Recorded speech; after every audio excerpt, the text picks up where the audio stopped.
Story from Oakland. We all have a first love. We might have even written love notes to that person. Well, a couple of Bay Area teenagers from the 1920s have their story frozen in time after a woman found their personal love letters on the internet. KTVU's Crystal Bailey takes us back in time to the special history the letters reveal about Oakland 100 years ago.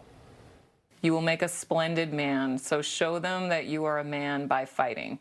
It's a treasure trove of century-old letters Suzanne Robinson never expected. The person doing the estate sale just couldn't bear to throw the letters away, right? So he posted them on eBay. She spent about $30, only to discover a priceless love story between pen pals. I think there's something really special about this story, these people.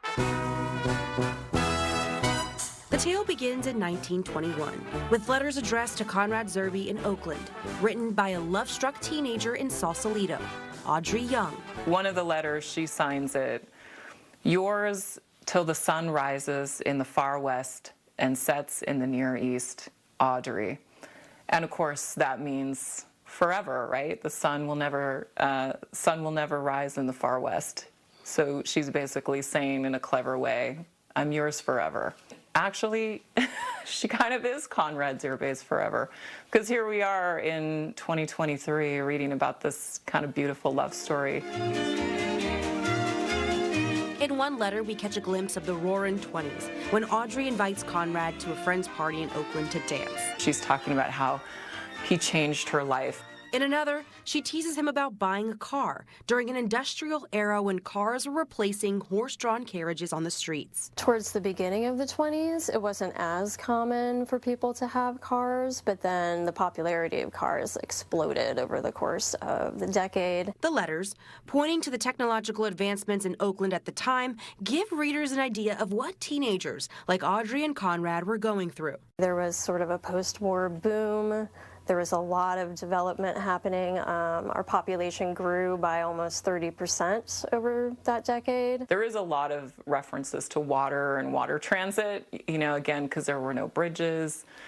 And also like basketball and sports and the things that we do today that kind of bring us all together. So some things aren't that much different and some things are. And many of the letters were addressed to a home in West Oakland, which we don't believe exists today. But there are several letters addressed to this house which still stands in North Oakland. We believe this is Conrad Zerbe's second home.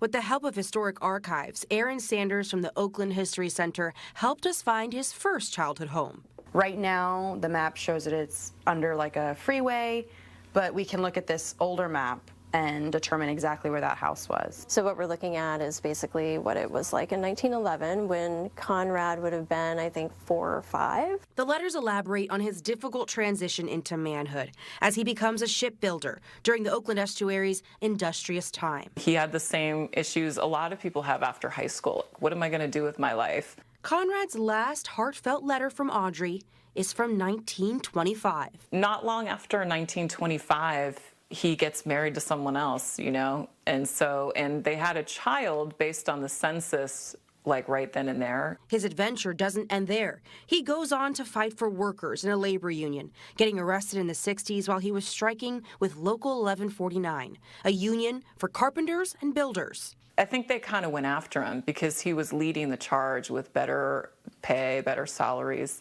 A 1964 Oakland Tribune article says his charges were dismissed in the California Supreme Court because he was conducting lawful labor activities. It makes you wonder, right? Why would someone keep these letters for over 100 years in their whole life? The simple explanation is love. It's true they didn't get that storybook happily ever after, but they had a love, and that love was really impressionable, you know. Now Robinson is finding a way to preserve the letters for the next 100 years and share them with others.